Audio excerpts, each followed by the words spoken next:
વલસાડ સ્થિત પારનેરા ડુંગર પર ઉમટ્યો ભક્તોનો ઘોડાપુર। ચૈત્ર નવરાત્રિને લઈ લોકો દૂર દૂરથી આવી માતાજીના દર્શન કરી અનુભવી રહ્યા છે ધન્યતા।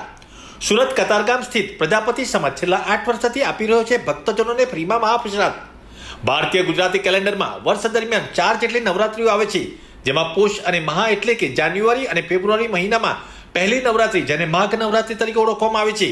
આ નવરાત્રિ ફક્ત 5 દિવસની હોય છે અને 5મા દિવસને વસંત પંચમી કહેવામાં આવે છે। આ નવરાત્રિમાં સરસ્વતી માતાની ખાસ પૂજા કરવામાં આવે છે। બીજી નવરાત્રિ એટલે હાલમાં ચાલી રહેલ ચૈત્ર નવરાત્રિ, જે એપ્રિલ કે મે મહિના દરમિયાન આવે છે। આ નવરાત્રિને વસંત નવરાત્રિ તરીકે પણ ઓળખવામાં આવે છે। આ નવરાત્રિમાં માતાજીના અલગ અલગ સ્વરૂપોની પૂજા, ઉપાસના અને માતાજીની ભક્તિ કરવાનો મહિમા છે। લોકો માતાજીના વિવિધ સ્થાનકોમાં જઈ માતાજીના દર્શન કરી ધન્યતા અનુભવે છે। ત્રીજી નવરાત્રિ અષાઢ નવરાત્રિ તરીકે ઓળખાય છે, જૂન અને જુલાઈ મહિનામાં આવે છે। ચોથી નવરાત્રિ છે શરદ નવરાત્રિ કે પુષ્ય નવરાત્રિ તરીકે ઓળખાય છે। આ નવરાત્રિને લોકો ખરેખર એના નામ પ્રમાણે ઉજવે છે અને 9 રાત યુવાનો હિંડોળે ચડી માતાજીના ગરબે ઘૂમી ખૂબ ધામધૂમથી આ નવરાત્રિ ઉજવવામાં આવે છે। યુવાનો વર્ષ દરમિયાન આ નવરાત્રિની રાહ જોતા હોય છે। સમગ્ર નવરાત્રિ દરમિયાન માતાજીના સ્થાનકનો ખૂબ મહત્વ વધી જાય છે। એવી જ રીતે વલસાડથી 6 કિલોમીટરના અંતરે આવેલા પારનેરાના ડુંગર પર બિરાજમાન માતાજીને લઈ દેશ વિદેશમાં પારનેરાનું નામ ગુંજતું થયું છે।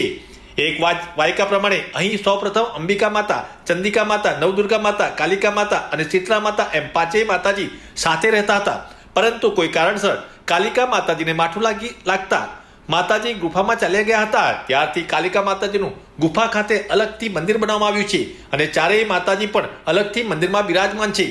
સમગ્ર વિશ્વમાં અંબિકા, ચંદિકા અને નવદુર્ગા એમ ત્રણેય માતાજીના સ્વરૂપો એક સાથે હોવા લગભગ પારનેરાના ડુંગર ખાતે જ જોવા મળે છે, જેથી એનો મહિમા દેશ વિદેશમાં ફેલાયેલો છે।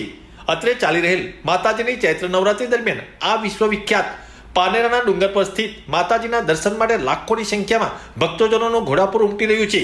વહેલી સવારે અને સાંજે થતી આરતીમાં હજારો લોકો આરતીનો લાભ લઈ પોતાની જાતને ધન્યતા અનુભવી રહ્યા છે। પારનેરા ટ્રસ્ટ તથા આજુબાજુના સ્થાનિક રહીશો ખૂબ ઉદાર ભાવે ખૂબ સુંદર સેવાઓ પૂરી પાડી રહ્યા છે, જેને લઈ લાખોની સંખ્યામાં આવતા ભક્તજનોને લઈ કોઈ અચૂકતું ન બને અને ભક્તજનોને ખૂબ ભક્તિભાવપૂર્વક દર્શન કરી શકે એવી વ્યવસ્થા જાળવી રહ્યા છે। આ ઉપરાંત સુરતના કતારગામ ખાતે રહેતા માતાજીના ભક્ત એવા દુર્લભભાઈ લવજીભાઈ કલસરિયા એમનો પ્રજાપતિ સમાજ પણ છેલ્લા 8 વર્ષથી અહીં આવતા માતાજીના ભક્તજનોને ફ્રીમાં મહાપ્રસાદની સેવા આપી રહ્યા છે।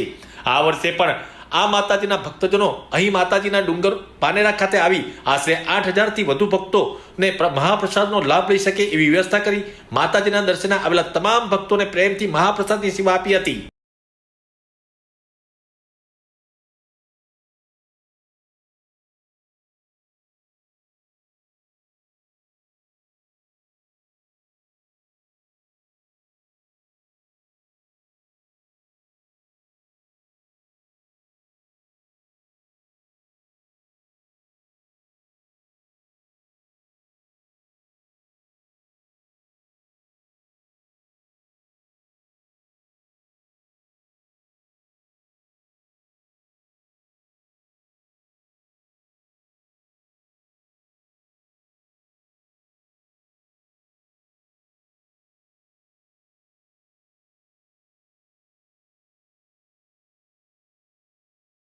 માતાજી જય ચામુંડ માતા।